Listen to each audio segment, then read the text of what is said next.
Always hung out with the girls. Always hung out with the girls. Always hung out with the girls. The girls, they accepted me.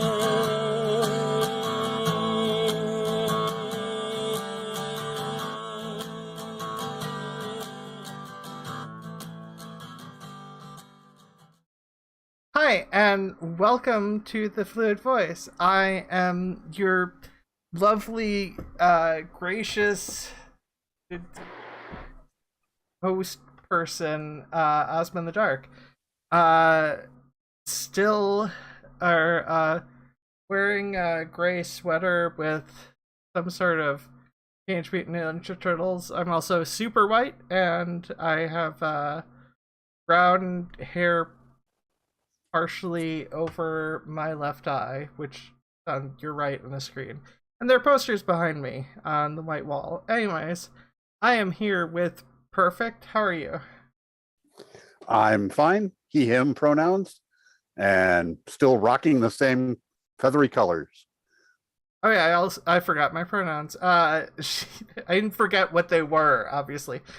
She, they pronouns, for the purposes of very quickly trying to adjust the episode. Em, how are you doing? I am here. Excited to be here in a new form, new topic, all that good jazz. I am currently still represented by the bestest dog I've ever known in two poses of his majestic, stealthy form. And my pronouns are mostly she, her, but I'll answer to the majority of things that are not derogatory. So whatever.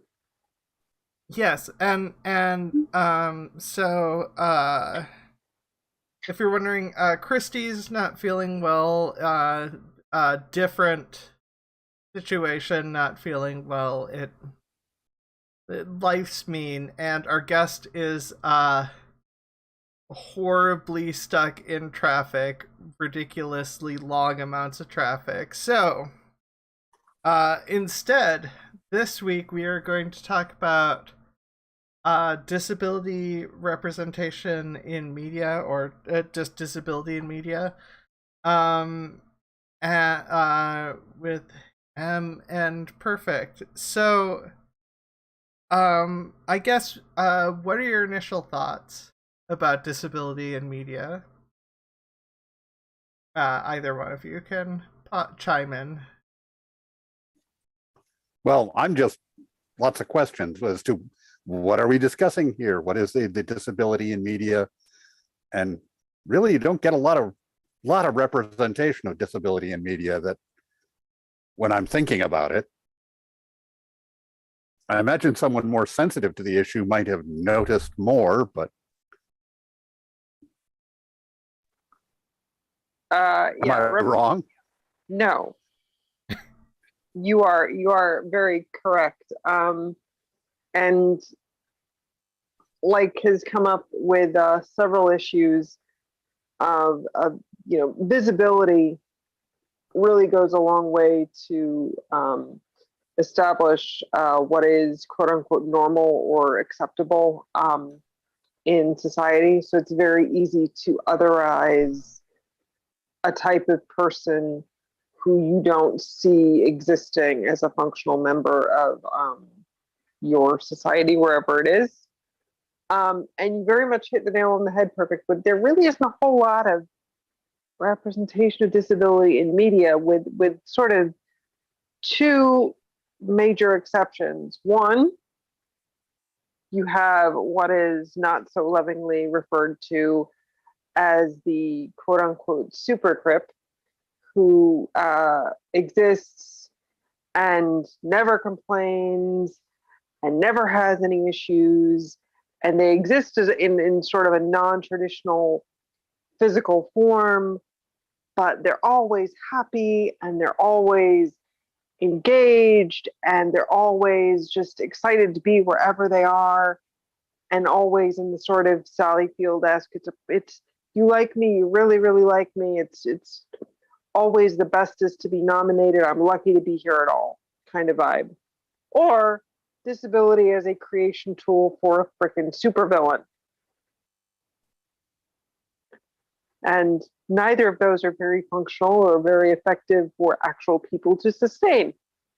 Well, So. you forgot about the third and fourth types, which is sorry, we've talked about this before. The third type being the disabled person being completely useless, like can't do anything for themselves, are always having difficulty with any and every task that occurs, and that can end in a lot of different ways. But one of the ways which people like it to end in is was referred to as the inspiration porn ending, where someone is incapable of doing anything right because they're disabled, but they find their way to break through their disability.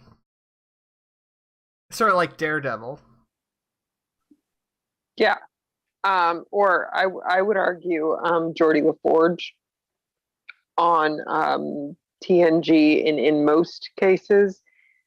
They sort of refer to him being disabled, blind, when it's convenient for the plot, but most of the time he has access to technology sufficient enough that he is functionally and physically indistinguishable from his crewmates, unless it's convenient for him to be otherwise.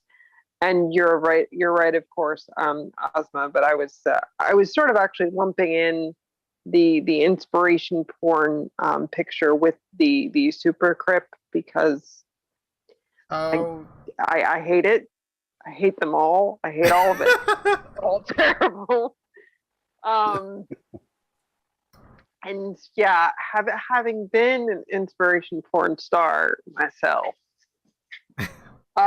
We should explain what inspiration porn is. Yeah, and never having made any money. So inspiration porn is this sort of stereotypical poster child image of like a sweet, innocent, disabled figure, usually but not always a child, who then through the grace or look at the lowly beginnings, right, that they're able to surpass the limits of their beginning disabled form, and then they're able to function in a more physically quote unquote normal, typical, aka non-disruptive fashion. It's very often with kids.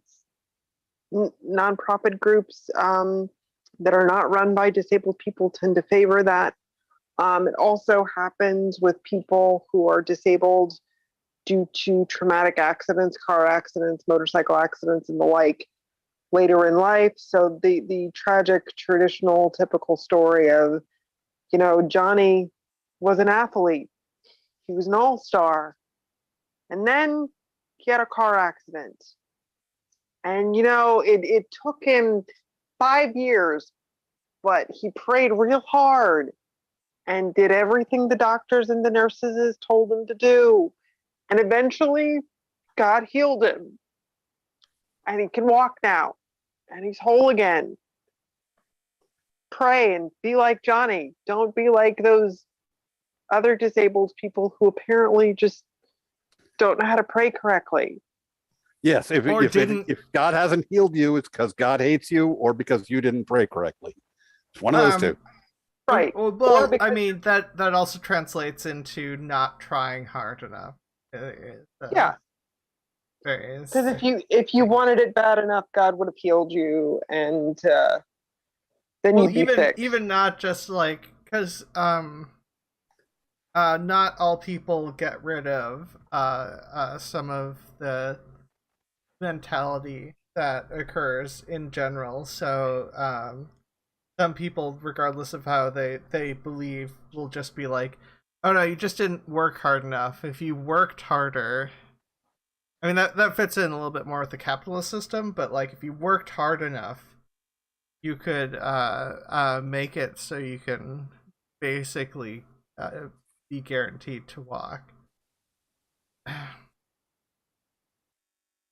Yeah, or the typical idea, which has made the rounds again recently, um, where somebody who's been disabled for a long period of time, when they decide that they want to be married, they make a big giant show of walking down the aisle to their potential spouse.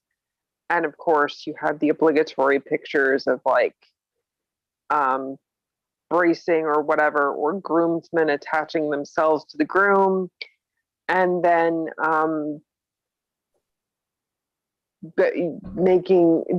basically exhausting yourself physically to drag yourself down the aisle to meet your spouse. But it's so inspirational, and I'm just sitting there going, what is inspirational about torturing yourself physically on what is supposed to be a very happy and joyous occasion?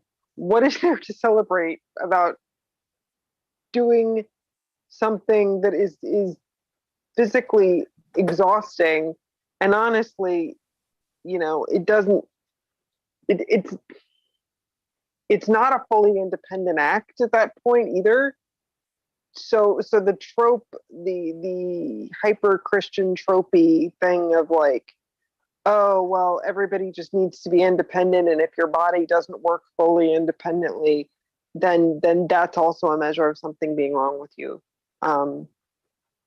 That those forms of representation cause problems, and furthering the idea that if you want it bad enough, you can force your body to do certain things when it's important. Yes. If you want it bad enough, it's just so it doesn't help anyone. If you want it bad enough, you can force your body to satisfactorily mimic normalcy. Right. Whatever that's supposed to be. And today again, and I'll find references and have them either in the comments or somewhere later. But again, it goes back to the idea of ugly laws that were passed, and many of which were on the books until the 60s and 70s even, which affected both disabled people and visibly queer people as well. Because if you didn't conform to normality, whatever that was supposed to be, well enough, then you just shouldn't be seen. And if you're not seen and visible, then you probably don't exist, or you shouldn't exist. And either you're a drain on society, or you are, something, you're an act of charity for other people. So your existence then becomes as a form of performance to satisfy others' pity or concern, which is a problem as well. So, well, yes. And I, that being said, back to the media aspect. Well, that is an aspect of media, and the Supreme Court, I'm sure, will have potential to set ugly laws back up, or at least make it okay. They won't call it that, but that was definitely a gateway to eugenics, and it's about presentation, and yeah.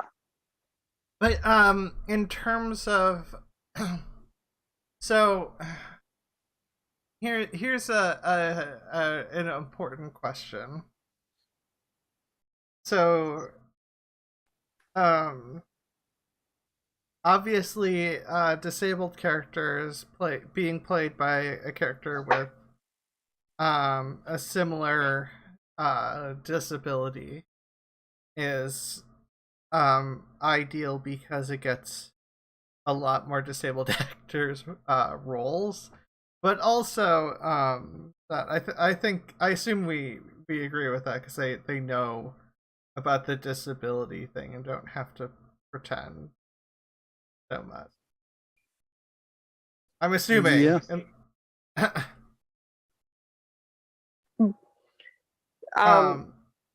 Yes, you're correct. But like if we're talking about, because there are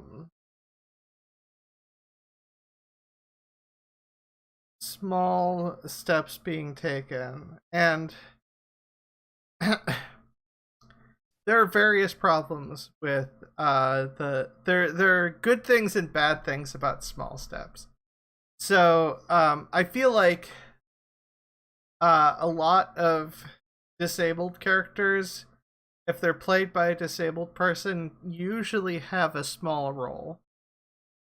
I know it happened with the Eternals. I mean, it's happened with LGBTQ stuff. Don't get me wrong. But since we're focusing on disability, this episode, you have like Eternals, the blind chick who I can't remember her name, her character name or her actor name. I know her role was like the smallest of like all the characters in the cast. We meet her at the beginning and then we don't meet her again until near the end. It's also the least interesting meeting, but like the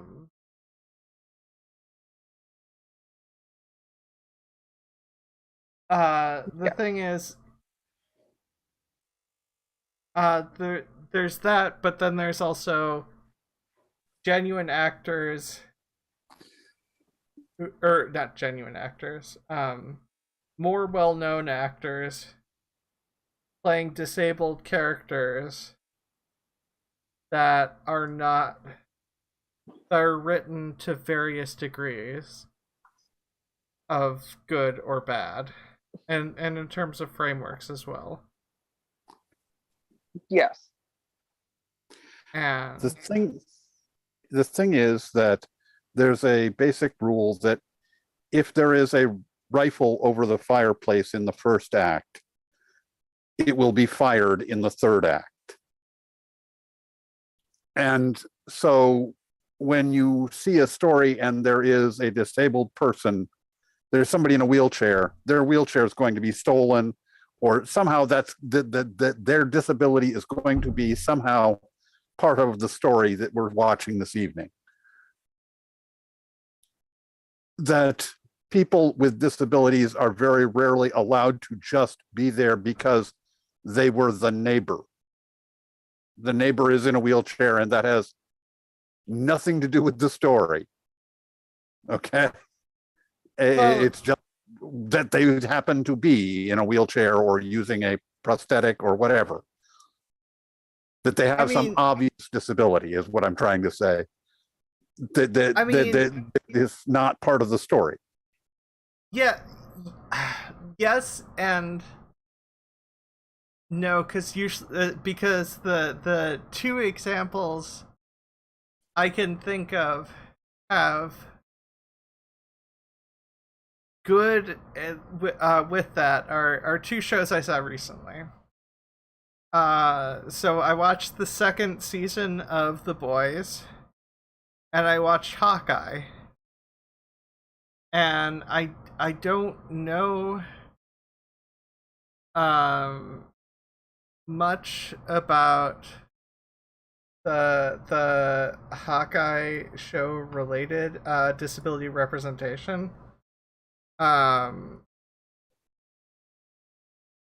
Because I don't know enough about the actress. I could actually look that up quick. But like the main point is there were good and bad things. Those had characters who were disabled, who were just characters. They just happened to be disabled. Now, that's good, but you have issues like in so in Hawkeye you had a major villain type character who might have been killed off in the show at the end of the show. It wouldn't surprise me if she was killed off. Who happens to use a prosthetic leg, and it's not a major thing in the show. Okay. I mean, to some degree, it's also hidden a lot, but like people wear pants or whatnot. It's just a that's a choice. So that's disabled characters tend to be villains a lot of times if they're capable. So having a disabled character who's capable, it's like, yes, it's good they're played by a disabled actor with the same disability. That's a great thing. But also the first disabled character, or the second disabled character that Disney introduces, and the first one with a major, or with a first one with a more major role, happens to be a villain. Well, Yeah. It's mixed. It's good and bad, but it's just like there's a bigger problem with Hawkeye, which is that they characters sign in Hawkeye and they show them from behind. So you can't always see them signing. oh, Yeah. That's a bigger issue with Hawkeye when it comes to disability things. It's just like a lot of these things. isn't that a lot like hiring an actor who mumbles? Yes. Well, the thing is, I don't know if the A director who shoots people deaf from behind? character was a deaf actor. I can't remember. Oh, I'm just talking about the theatrical production. I don't care about whether the actor was deaf or not. That's not central to me. Yeah. I can think of, there was a show. Okay, let's see. Night Court. They had a blind prosecutor for a while. She was funny. I don't know if she was blind. And then, you know, the show changed people every now and again. So that didn't last forever. There was on Wise Guy, the guy who he called, he would say, call my Uncle Mike. It wasn't his Uncle Mike. It was just somebody who was assigned to handle his calls and then put him through to his handler and that sort of thing. Okay. And he was a multiple amputee. He was an actor who was a multiple amputee. Had both his legs, lost both his legs, and but that was never. It was not a central part of the character, if you understand. I don't think the character was written as being a multiple amputee, and they found him or anything. He got the role, and that's easy to write around. Well, yeah, but I mean, like, the thing is, this is why having characters are played by actors who play with regard, like actual disabled actors, does so much to add a level of realism and bring people in who happen to live with similar circumstances. So, like, an example of this would be, what's the name of the movie? Oh no, I forgot the name of the movie. I think it's the one Baby with Driver. the car. Baby Driver. Yes, Baby Driver. Thank you. That has deaf character. He uses a wheelchair, but played by a deaf actor, a deaf black actor, and the thing is, like, a lot of times people like choose one or the other. I looked up the Night Court, and the blind character. I don't think the actor was blind. From I looked up, although I could be wrong. With the Night Court thing, but like. Yeah. That was just a cursory glance. This is an actor who is blind. He doesn't. The actor doesn't use a wheelchair, but the character does. Just but for like clarification, Baby Driver, the character isn't blind; he's deaf. Yes, he's deaf. Sorry, I'm sorry. I got that. Had that right originally, but anyways, no. So the signing was like really on point because you had someone who knew sign language. Someone who spoke the language, you might say, yeah. Yeah, but there was also stuff like feeling like the vibration of music or whatnot. And also, an important point is, especially in that movie, I forget, it was the director or producer in Baby Driver, like, actually listened to the deaf actor he had hired and actually, like, took the constructive feedback and was not so married to his vision of his script for his vision for that specific deaf character and how he felt deaf people should move and interact with the world, but he actually like listened and used that as an opportunity to flesh out the character. So I think the representation of actors is important, but it's also not unlike with queer and trans actors and representation as well. Like, the stories have to be told or directed to some degree with people who have the lived experience. So it can't just be, a writer had an idea for a disabled character because they saw one once, or they went to school with a disabled person 30 years ago. And so they want a character like Timmy to be able, and yeah, it's a South Park crappy reference too, but whatever. To show up in media as well. It's like, and that's sort of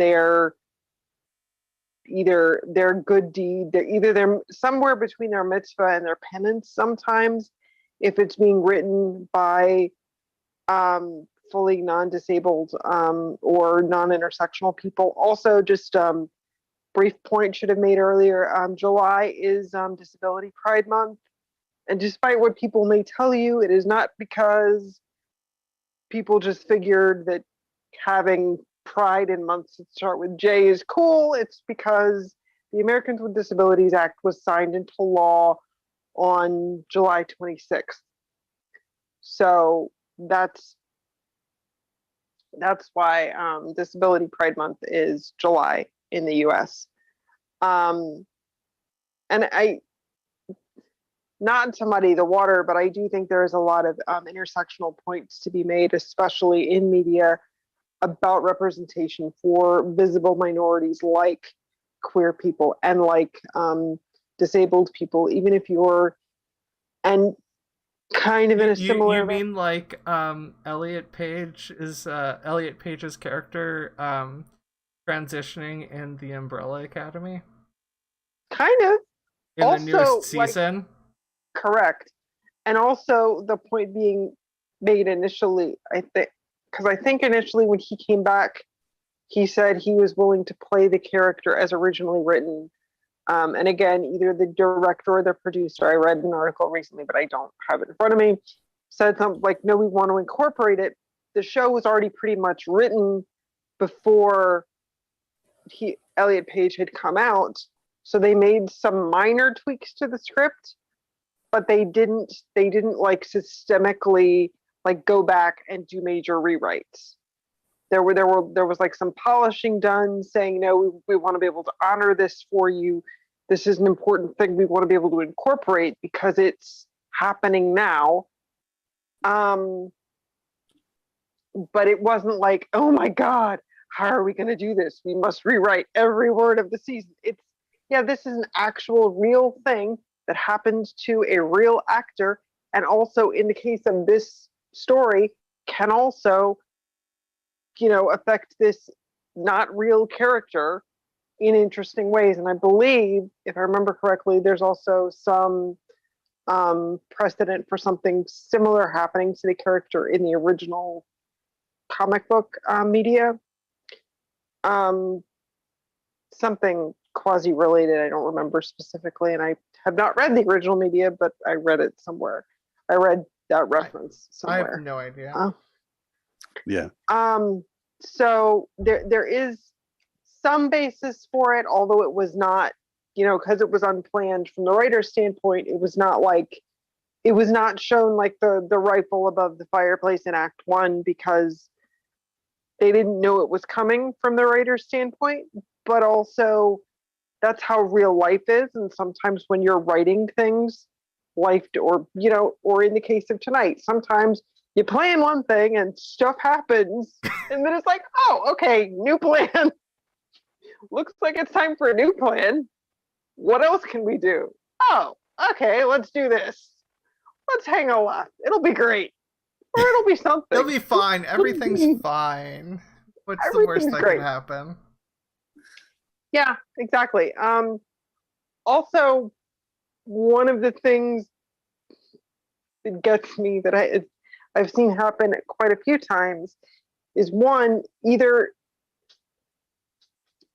disability is played, like you were saying, Perfict, as basically like the defining character trait of a character. Like, well, this person is disabled, so either their trauma or their journey to be less disabled and whatever that's going to be, i.e. passing narrative, God, shoot me, please make it stop.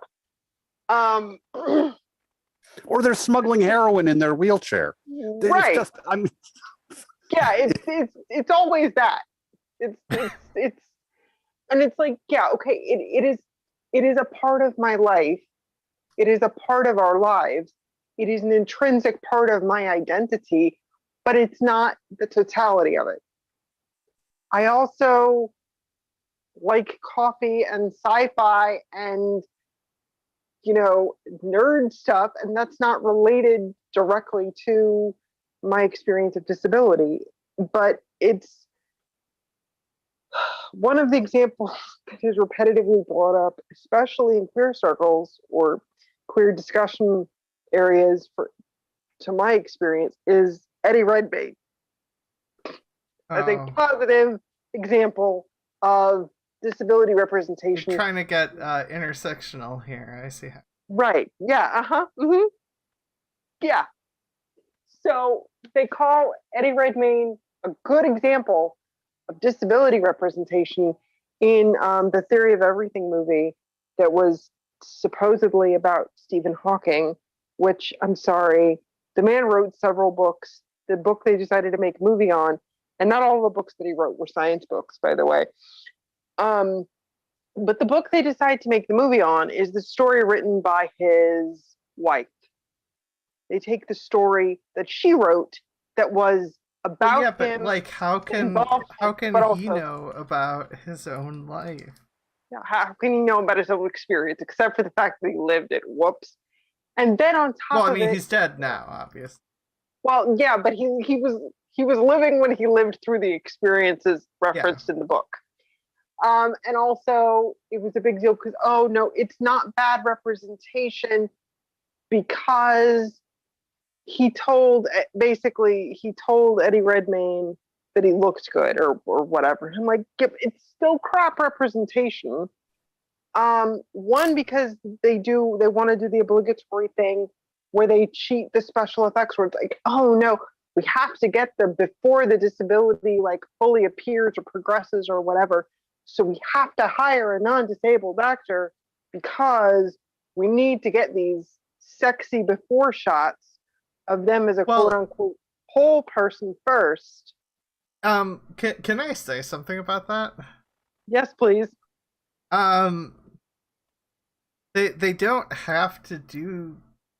There's no longer any excuse for them to say they have to do that when they do stuff like Oh yeah.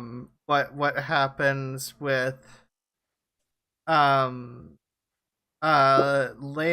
in the Rogue One, Yes. or like the face match, the face the face matching type stuff is like, if you can have a non-disabled actor play the physical part of a disabled character. Yeah. I mean, Green Street, or Green. and that'd probably be the easiest way to do it, and do like Yeah. a face swap. You or know that. something and similar. I know that. But the excuse still among the large media producers is, oh no, we couldn't possibly. Oh no, disabled actors must be hard to work with, and they're all going to be prima donnas and make unreasonable demands, because actors don't normally act, you know, entitled to different degrees. And oh no, we have to have a big star to, to be able to make the movie profitable. It's like, okay, well, that is also a crappy example and crappy representation. And also the story you picked was bad. But then on top of it, so we can agree, we'll hold up Eddie Redmayne and also Oscar bait as Oscar bait for the great job that he did with The Theory of Everything. But then we're going to turn around and say, he really shouldn't have been the one to play the Danish girl. That role should have gone to an actual trans person. It really, it wasn't fair. It wasn't good representation. He's kind of an okay actor. He is sort of pretty, but he's not trans. He doesn't have the experience. He doesn't know the things. Well, but not just that. It was there was a great point brought up in the documentary. I'm terrible with names. The trans documentary, the one made by trans people. Disclosure. Yes, that one. Yeah, so it's a good point about, because there's a whole narrative about being trans as just being dress up.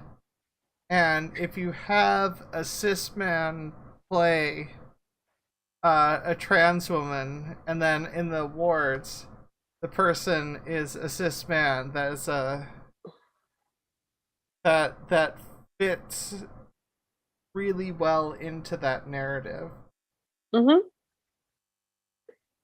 And disabled people have a related problem with that whole idea of, oh my God, we have to get like a known established cis or non-disabled actor to play this role. And then of course they play the role, and if it's somebody who's relatively familiar or it's otherwise well received by critics or people in general, it's, oh my God, aren't they a fantastic actor, because they were able to really inhabit this experience that wasn't there. But then again, like you said, we're left with, oh, but so you're talking about parts of our identities as performative dress up, and it's not. And y'all need to stop it. And you have aspects of that with little people as well, when you have people like Benedict Cumberbatch once played someone significantly shorter. And it's so they can like, use CGI there, right? That's no problem. Oh, We can work around that with special. That we can work around with. But yeah, certainly they couldn't hire, any actor.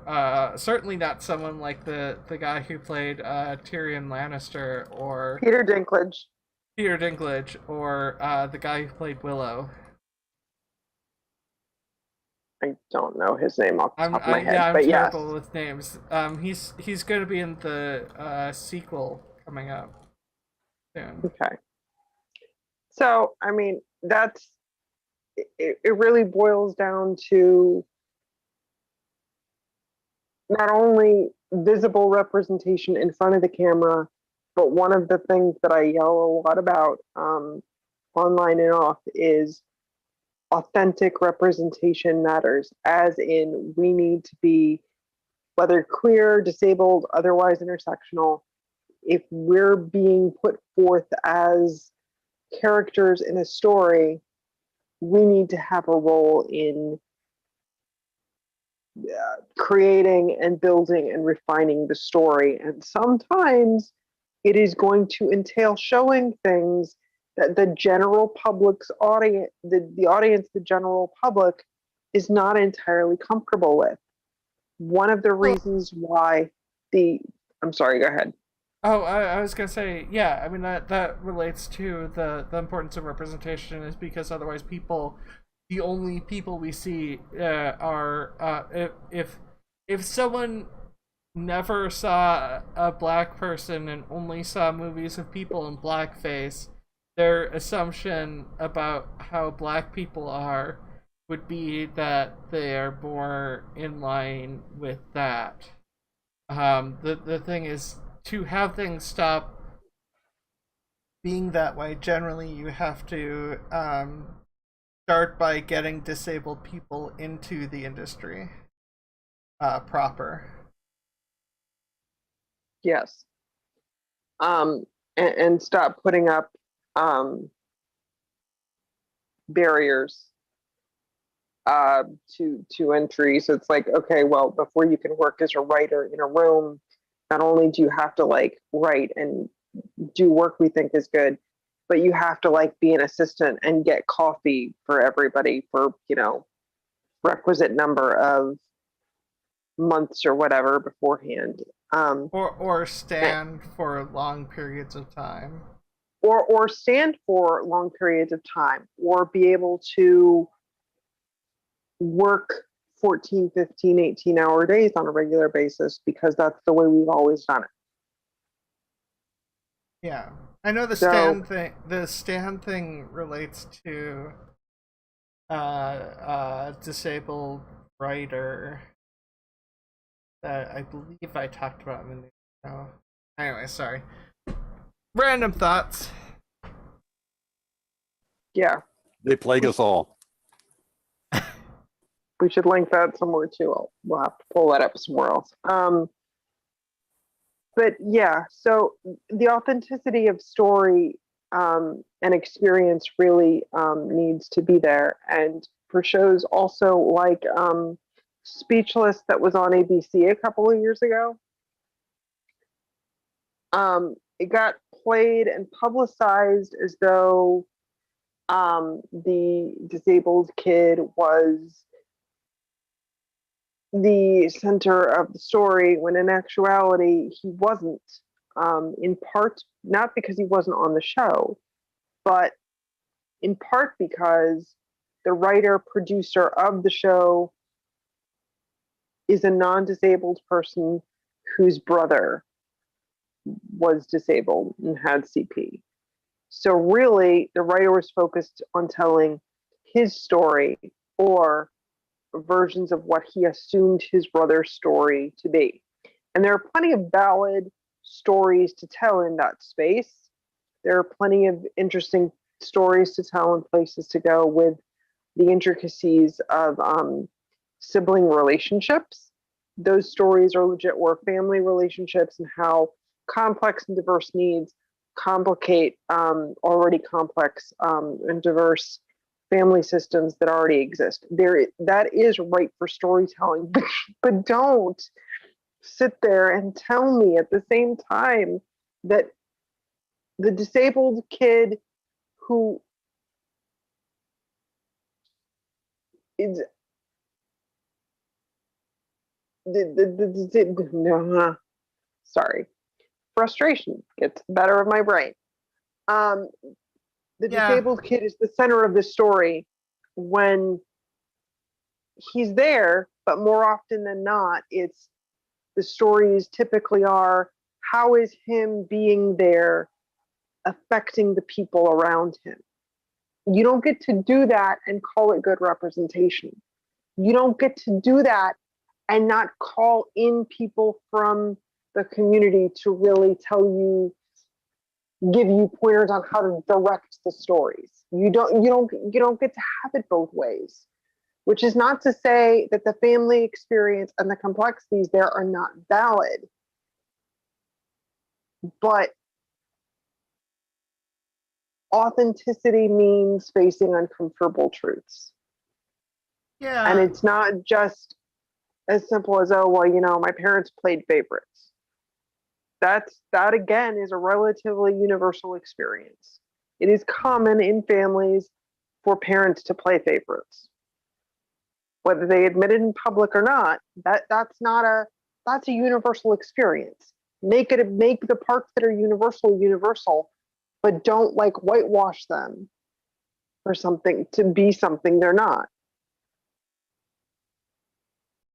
Yeah, well, I mean, the thing is, then you get in.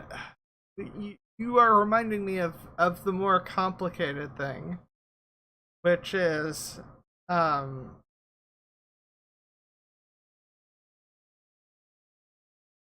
so I don't know how much actual research and conversation happened with Moon Knight, but it's one of those things where that had mixed results too, or that had mixed issues as well. If you don't, I guess spoilers for Moon Knight, because it hasn't been out super long. That's okay. Go ahead and spoiler it. Yeah, I can't remember. I probably should have mentioned some. Well, no, Hawkeye's been. I think Hawkeye's been out longer, right? Right. Whatever. Yes.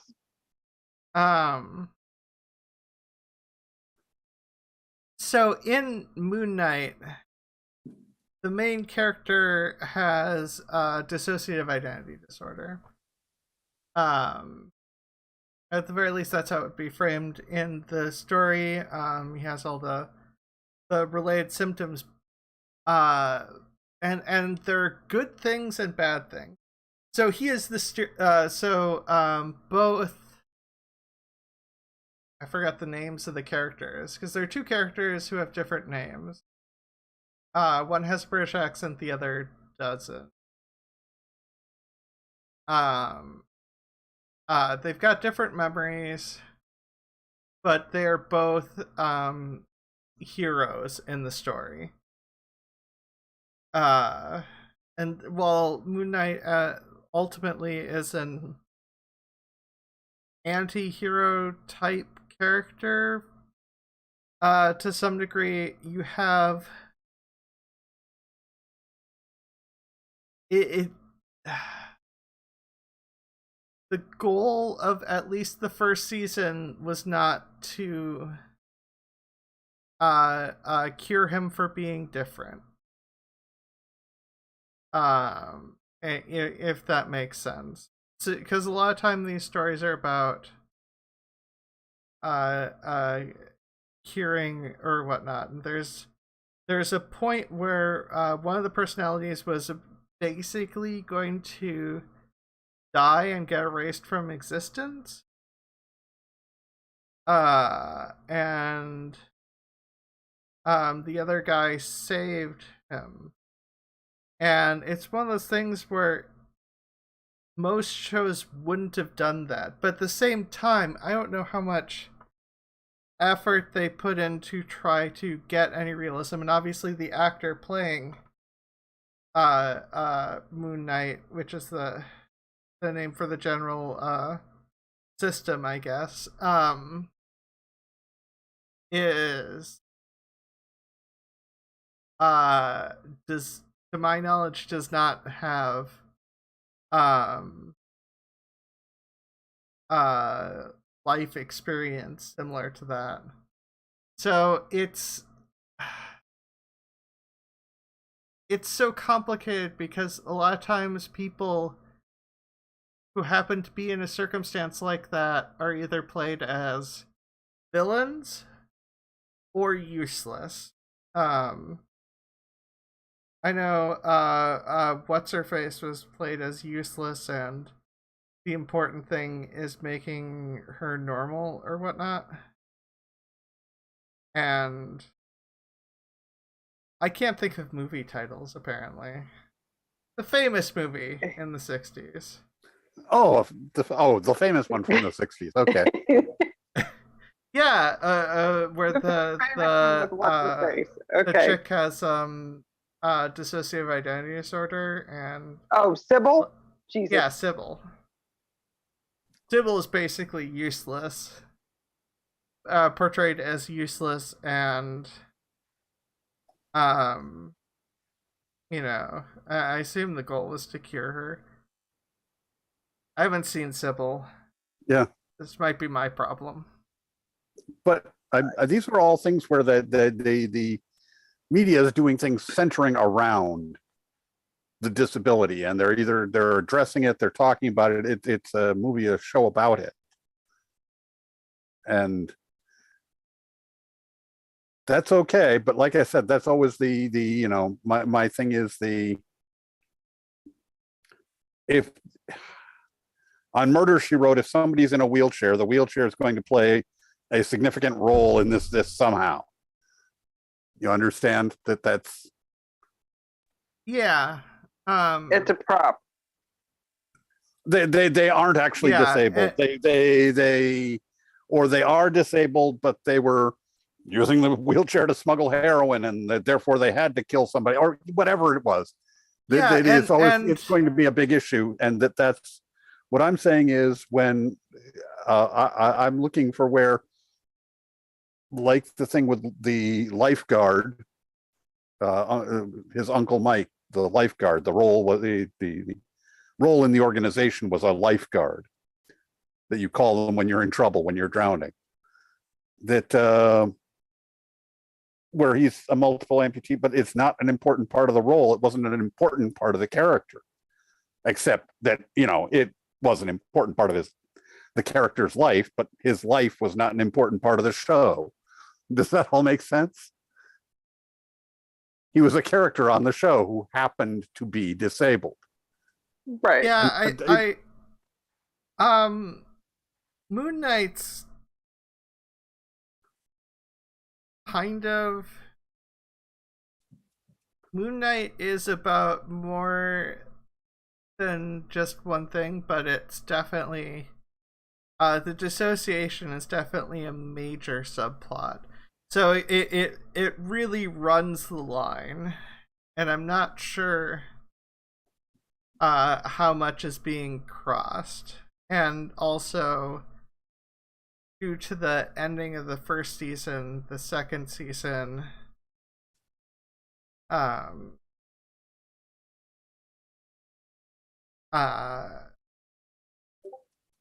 could be really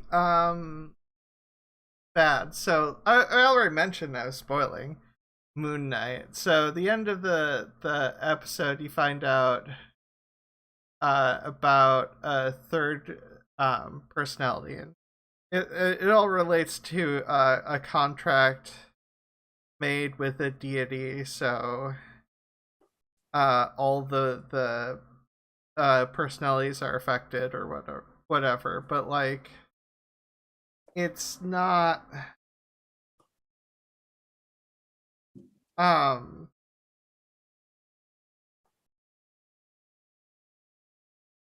like and the third personality might be evil type thing, and then it would go back into one of the personalities is evil, and so they must purge that personality type thing, which would go back into really more of the harmful tropes of all disabled people are either well, especially if you have the right type of neurodivergence, chances are you're a murderer. Yeah, well, there's that. Yeah. Well, so there's the third. Either you're pitiable and you're working on normalizing yourself slash aka passing in this context, or you're a means to an end.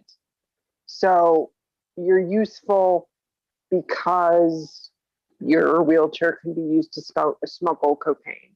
You're useful because your ticks distract security officers. You're useful because your mobility device can be used to help somebody else carry supplies or groceries or whatever else. Well, and what's the useful thing? Usually, after their use is done for the story, they get killed. Yeah, well, because you only want to hang around disabled people for their theme park access, or because the parking is so great. There was a show recently with Stumptown where she was a private detective, or was getting into being a private detective, and she had a brother who had Down syndrome, and made an interesting character and an interesting dynamic with her, and played by a actor with Down syndrome.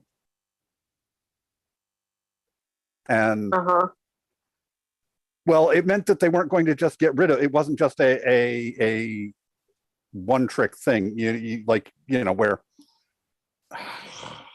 Well, it depends on how quickly they kill off the character. Yeah, that's what I'm saying. They just killed off the show instead. But the point is that that isn't a thing. It was an ongoing thing. It was part of her and her life and her relationships. Yeah, I mean that the quality of that sort of thing comes down to writing and directing. Those can sometimes vary from episode to episode. Producing as well, because how much they actually listen to the person versus whether they're given the person is given the lines to just be like say this thing. I mean, plenty of black actors played criminals, even though that was like 75% of the roles, and they said whatever dumb lines were there because of like hoping to make it somewhere in acting. So and because they enjoyed food, right? Yes. Well, not everyone enjoys food. Not all. That's not true. Most people. Not all characters, not all parts are Othello, but still. And Perfict, you'll probably remember better than I. The series in the 80s, with the family drama-ish thing, and there was a kid named Corky with a Down syndrome as one of the central characters. I can't remember the name of the show. Anyway, I'll find it somewhere. So, long story short, show in the 80s, central character was a kid with Down syndrome.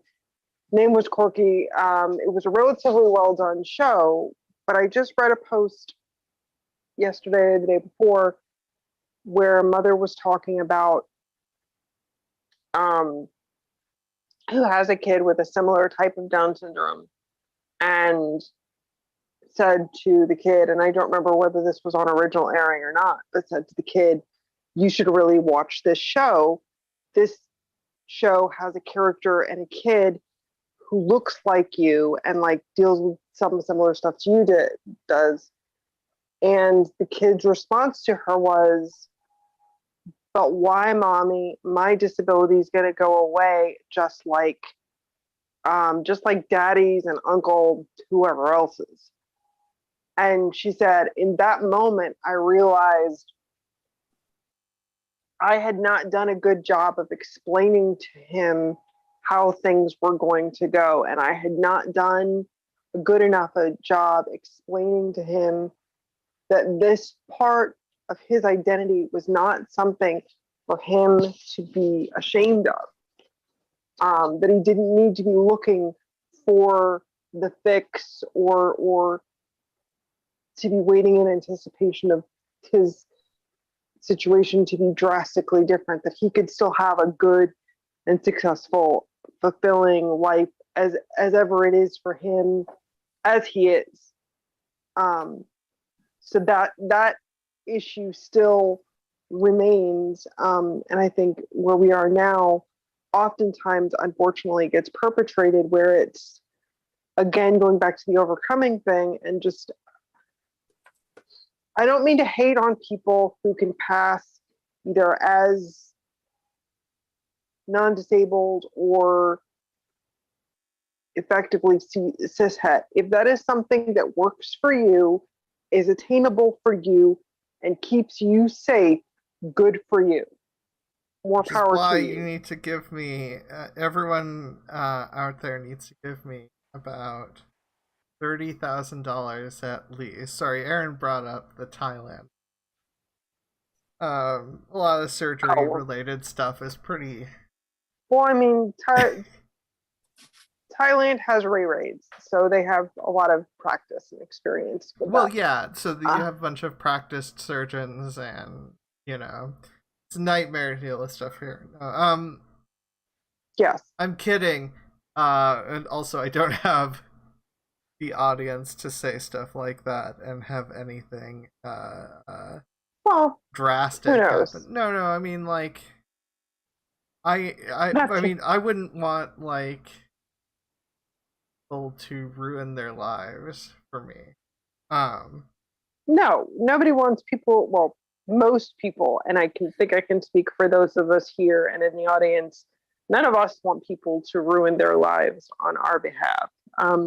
Some people who are the actual supervillains actually do want that. But if whatever is most functional or effective to keep you as a person, whatever your situation is, as safe and as functional as you can, people should have the access and the resources to do that. But we should really stop perpetuating the frickin' stigma that somebody who can't pass as non-disabled or pass as cishet straight in the regular world and live their life effectively for whatever set of reasons, that there should be no additional shame or stress enforced upon anybody who can't do that for whatever reason, whether it's whatever it is. Sometimes it's money, sometimes it's tech, sometimes it's just that's not the way the cookie crumbles. Well, yeah, and since we're past the hour mark, I will say, like, comment, and subscribe. Share the video around. Be our friend. I'm kidding about the friend thing. I am a terrible person to be a friend with. I want to be everywhere at once, and then I don't end up being in very many places long. Anyways, however, if anybody happens to be a multimillionaire and they're looking for some way to do some good with their money. What you're saying is we could use minions. We could use minions. We'll sign up for minions. It's fine. It's great. Well, yeah, but not like the ones from pop culture. There was just all the shows I was thinking of. With in media and that kind of thing. There was one, I'm trying to think of the name now, Switched at Birth, where it was it was the totally unrealistic story of an unrealistic lifestyles. Okay, I remember that, and it was about a deaf girl and her counterpart, where they had been switched at birth, and now their families were interacting in new and unexpected ways, and one of the families was really, really, really, really, really rich, hijinks ensue. Yes. Yeah, well, It wasn't all comedy, but it did give a number of deaf actors an opportunity for some decent exposure in parts, which got parlayed into further careers. yeah, So and I that keep saying blind. I think I've said blind on several occasions this episode. When I meant deaf. There are a lot more deaf actors than blind actors, or that are well known. Yeah, probably. But yeah, in terms,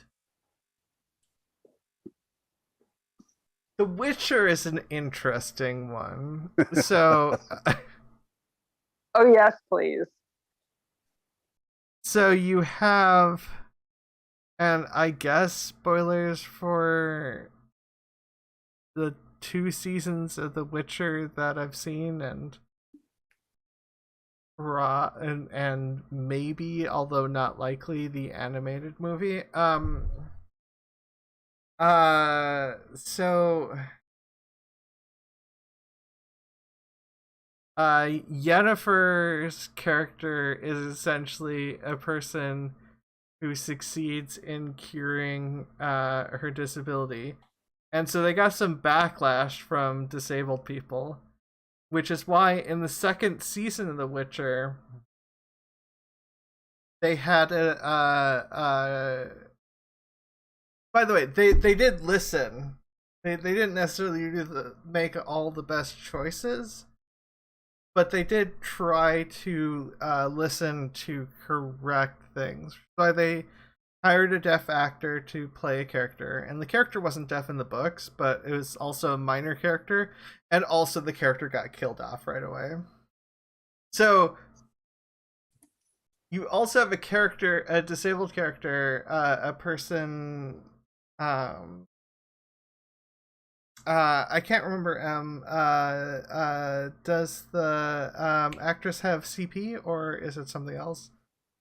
No, she has a form of dwarfism. Liz Carr, the redheaded who comes in as one of the brothers, not brothers, in the because they had her play the 2nd character, and she's their brother and sister in the show.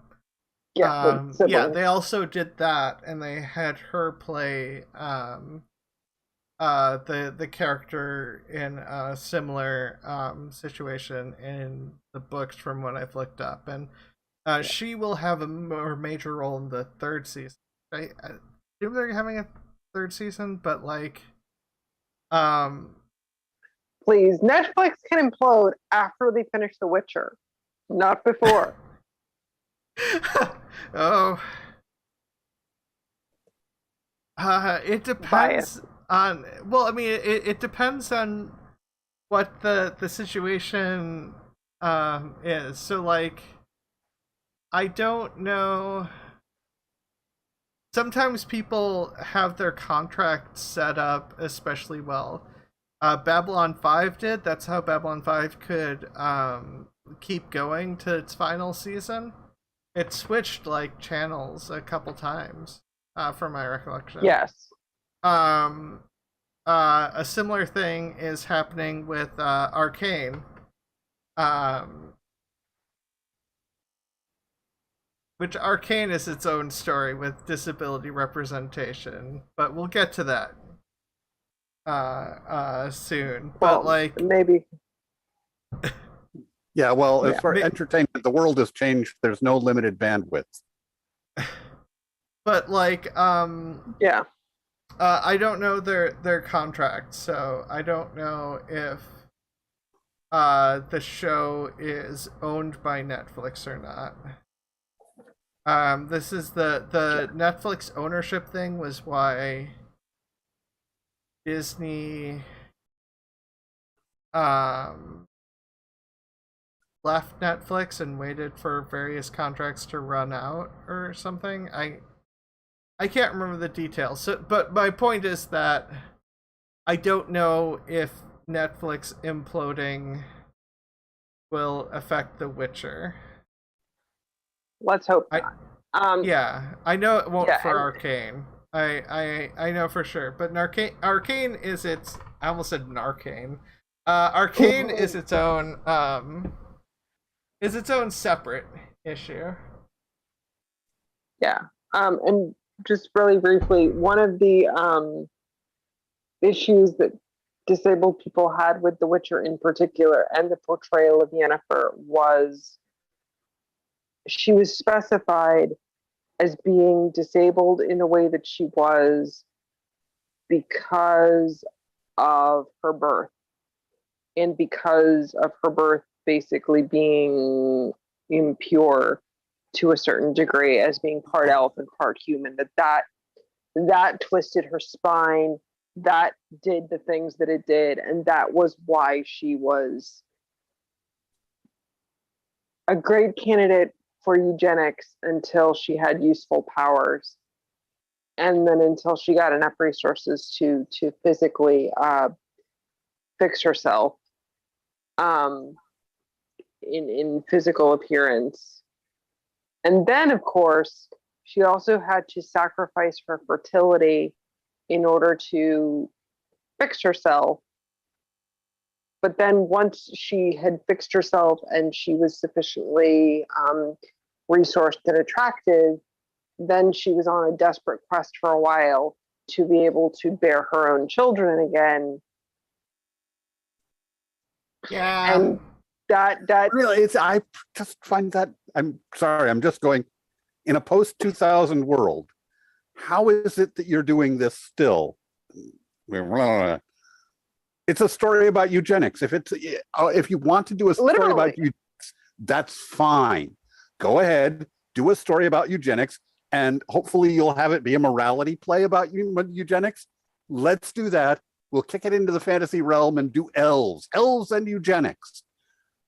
I'm okay with that. But if you're not going to address it head on, leave the eugenics out of it. Why are you doing this? That is so crappy. right. And the thing is, elves are in the world of The Witcher, but elves have their own set of issues, and crossbreeding is bad.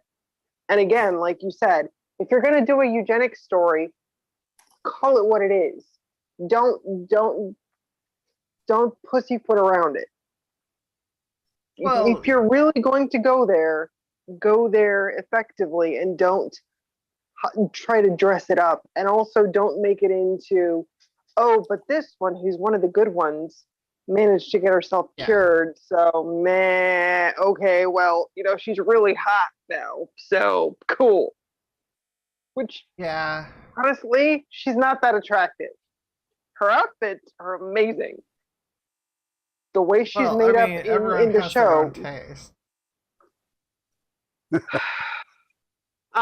She's not that attractive. Her outfits are way better than the actress, especially the way they do her makeup. I'll die on that hill. It's fine. You can be wrong. It's all good. But yeah, let's get into let's have a couple things. Let's talk about Victor from Arcane and Morbius, the Sony flop. So what you're telling me is I should have watched that Morbius reaction video that I've been avoiding in my feed for the last week. Okay.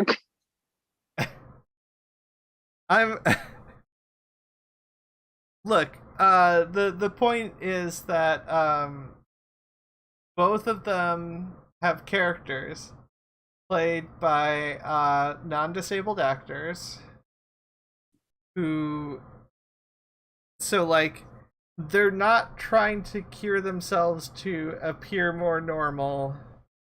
They are dying and trying to save their own life. However, doing so gives them superpowers and might make them slightly closer to evil than they were before. That's pretty much a summary of both Morbius and Victor's probable arc in Arcane, based off of information. I know that's not 100% the case because they both have like good qualities or whatever, but yeah, Morbius dealt a little bit more with discrimination aspect, but not a lot. But yeah, it's just I get the impression that people have cognitive distance with a disabled character not being useless and not being evil. Or a means to an end. So, like, if I can't use your disability to up my theme park access or other access or get really great parking, then you just need to be seen and not heard, or better yet, not seen and not heard. Like, brilliant disabled character almost guaranteed to become a villain in the stories. Yeah. Or there have been a couple, the obligatory wheelchair user tech expert in some network shows, most recently in NCIS New Orleans. I think it was either NCIS. Is that the one where they hacked by typing harder? Probably. I didn't watch much of it. It wouldn't surprise me. It's I don't know. I don't know NCIS well. I just know that there's a meme from some NCIS. No, not NCIS. NCIS New Orleans. Yeah. Big difference. Oh my god. One has Scott Bakula. One has Mark Harmon, but same demographic. Yeah, that it's the obligatory. So we have a tech expert who appeared, and also actually one of the actors from NCIS played the wheelchair using tech expert in a failed Fox show from like 1998, Dark Angel. He was cute, but it was a bad use of character. So the idea of, okay, well, you can be disabled in this context, like in your lair. Like you can be disabled in the Batcave. But, you know, you never get to go out in the world unless we need good parking, in which case you drive us there, you stay in the van. Because we need your placard. Or they don't exist. So again, we're back to it becomes a functional for the plot character trait, which is again, so okay, well, you're not necessarily evil with a big or little e, but you have to have some form of non-standard utility. So you have to be in a position where you're providing a way for the non-disabled characters to level up in ways that they wouldn't otherwise have. So knowledge, physical access, and I joke, but don't joke about the parking simultaneously, because I can do that. By the way, the scene I was thinking of was regular NCIS, and it did involve hacking with 2 keyboards. Because 2 keyboards are more powerful than 1, and typing real hard. Oh yeah, I remember that. And also, to be fair, NCIS did have a plot line where one of the agents became disabled. One of like the side character agents became disabled. And one of the main characters did marry her anyway, and they still had kids and a mostly happy life together. I think, haven't watched the show in a while. So, to be fair, NCIS is not all completely crap representation. But the stereotypical level of either overcoming that I equate pretty heavily with passing, which is also because usually it's not about anything actually changing. It's about usually stuff that involves a lot more hard work for the sake of others, whether it be masking to try to appear more normal in society, or walking, because walking is clearly more important than having a less painful life. Correct, as per usual. And I mean, I don't mean to discount the complexity of disabled life either. It is complicated, it is hard, and it's not always fun. But that's true of everybody's life to some degree. Well, and the thing is, it's sorry, I was interrupting.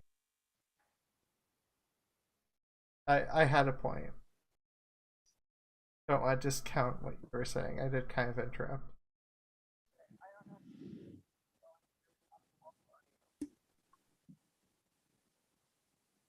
We're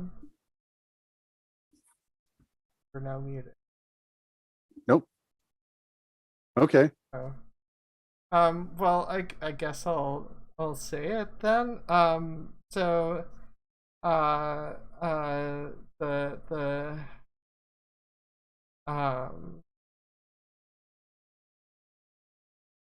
oh no, now I forgot the point because I got worried. M's audio has died. Disability rights. Oh, a lot of times people are blamed for everything. That's part of the work hard enough type narrative to overcome. It's to blame people for things that are really societal issues. I mean, that's a fan of at least the core concept part of the social welfare disability, because that can help people lead people towards the more human rights model. But like, the thing is, I don't think people, the thing about privilege is you don't notice the things. Oh, audio died. Yeah. Sorry, battery. Oh, that's what you were saying. Perfect. I'm slow to notice stuff, apparently. But yeah, so it's very it's easy not to notice the things, because like, obviously there's lots of stuff to dampen sound, and most people don't notice it until that it stops working. Well, sound's one of the hard ones that I will point out, that you can close your eyes, you can't close your ears. That we don't. That deaf is very hard to fully grasp, really get your head around the absence of sound, because you don't experience the absence of sound.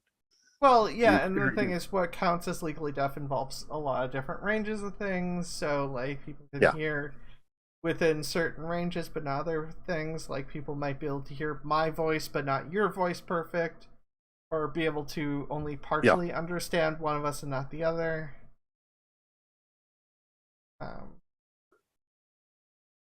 But yeah, yes, that's definitely. So you're I telling me guess, that when people can't understand me, that's because they're deaf. legally deaf. Right. Yeah, no, Right. That's my takeaway. but like, but like, I mean, part of the reason why I think about that sound a bunch is because of It's their fault, computer and you were saying it's batteries. because they're evil, right? That was it. No, because computer batteries, like the not batteries, the computer power doors. Um, Mine has a low amount of sound. Like I actually Ah, have one. I saw a low amount of sound. I was like, good, because if the sound barrier with relation to those stops working, then the batteries in computers can get loud if you have a good computer. Also the fans, also a lot of things. A lot of things can be loud. And yes. upsettingly so. And I don't know why people make cars louder. But that being said, we are close to the end. So Yes, screw it. Let's wrap it up. 3 cheers for the Supreme Court, who is doing everything they can to just totally set this country on fire. Just want to say that. Yeah, no, they kind of are between between getting rid of the EPA's ability to regulate environment. They're coming for every. I told you they were coming for you. I said they're coming for. I don't Well, they're care who you apparently are. They're coming for coming for destroying you. the human race. Yes.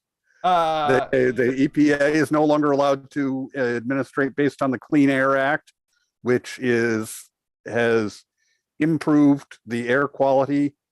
I forget by what percentages and so on, but let's just take one that they estimate that it has created a 6 months extension in life expectancy in the US.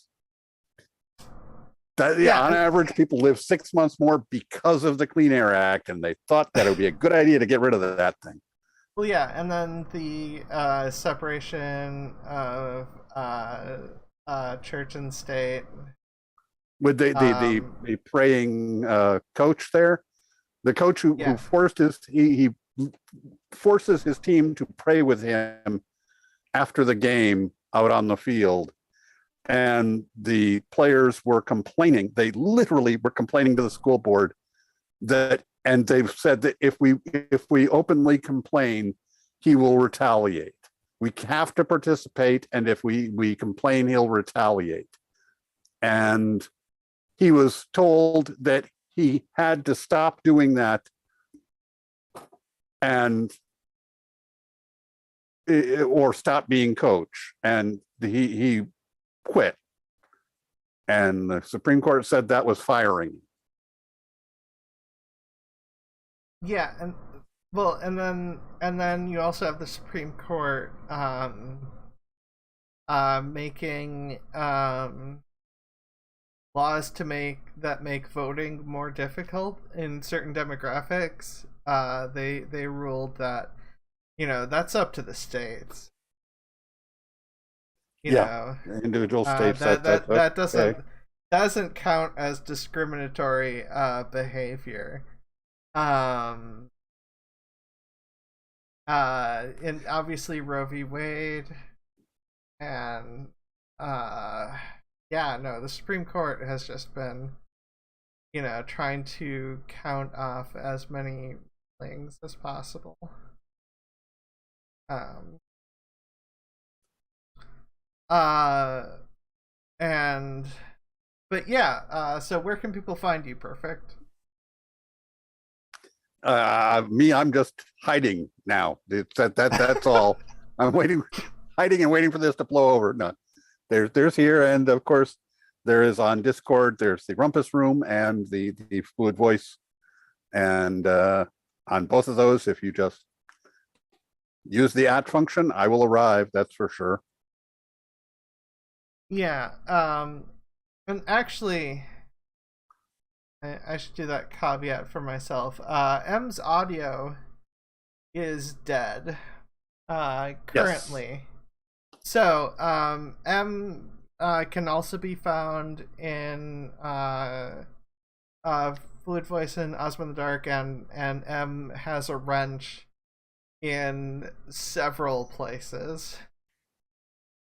Trying to remember all of the places M has a wrench, but no, I mean, M mods in a bunch of places. M also claims to be everywhere.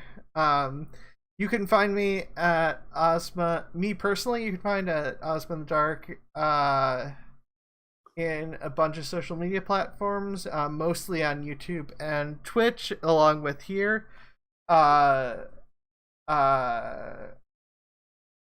Obviously, I run Rainbow Shelter News, which is here every week, generally. Unless I can't for some various things. Unless life attacks me in such a way that I can't do that. But I try to give a little bit of news. And if you at me on the Ozma in the Dark Discord server or on the Fluid Voice Discord server, I will be summoned. And there are a few other servers I probably am in, but I might not necessarily notice the summons as easily as those two places. Also, you can tomorrow on my main channel, I will be doing a breakdown, an analysis that's probably going to take far too long, as in multiple weeks, because I'm not going to be able to do the whole book in 1 week. It is a book by the OG transphobe, whose name I've already forgotten because I can't do names today. But the OG transphobe? You talking about I'm not Jordan Peterson? Nope. Nope. Okay, that's the one that springs right to my mind because he was. Let me go into my. I'm not sure that's OG. I need to. No, I'm going to the cursed documents. Where is it? Wrong documents folder. There we go. Cursed. Janice Raymond. So. The book is A Passion for Friends. It's where a lot of the pseudo-feminist framework for a lot of transphobia is. I believe that book, I know I wrote a quote on Twitter, something about being a lesbian being an ideal and being a lesbian being a choice.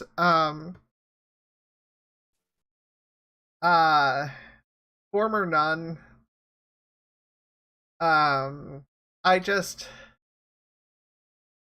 part of the reason why I wanted to understand her books, two of her books, I will probably be doing, unless something else comes up which is more interesting, I'll probably be doing the other transphobic book, the main one that was practically word for word quoted in my analysis of the J.K. Rowling Has Terrible Friends.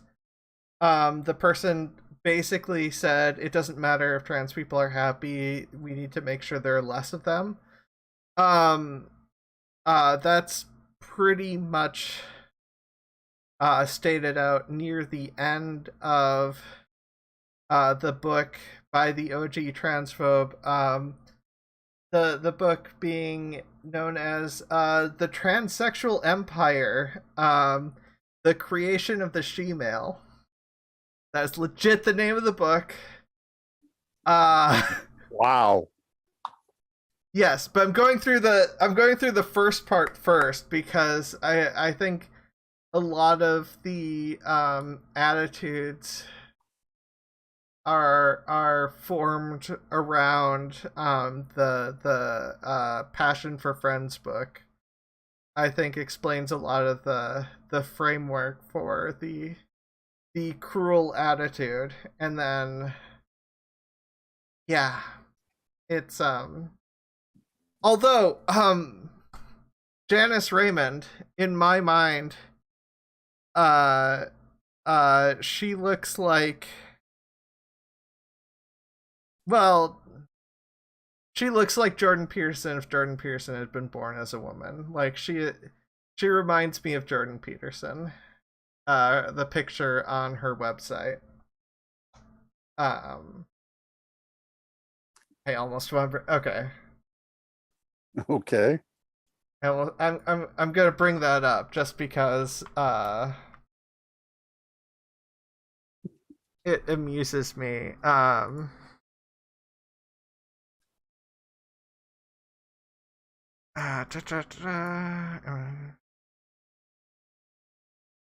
So, So um, anyway, you're going to be breaking down this book on yeah, more so than I'm one gonna be- week, more than one consecutive episodes yeah, of your show. the Passion for Friends. Sorry, it only Yeah. glanced for a second the picture of Janice Raymond. But Perfict reminded me that I was wrapping up. Essentially.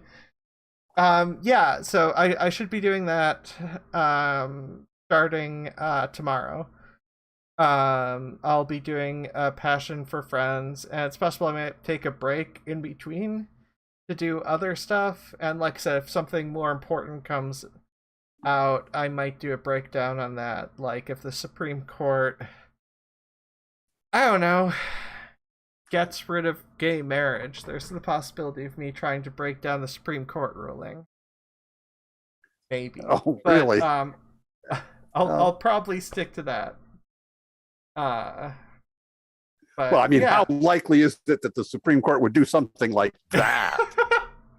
Yeah, I know, they only said they would. So,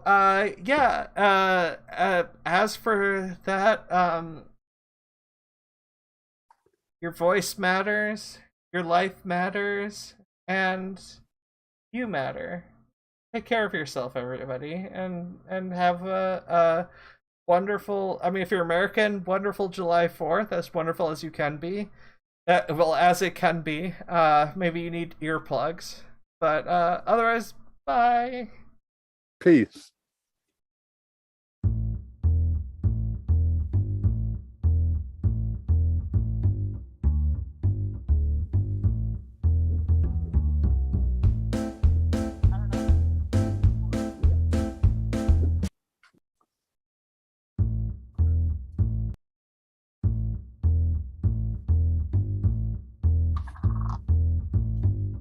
Okay, are we off?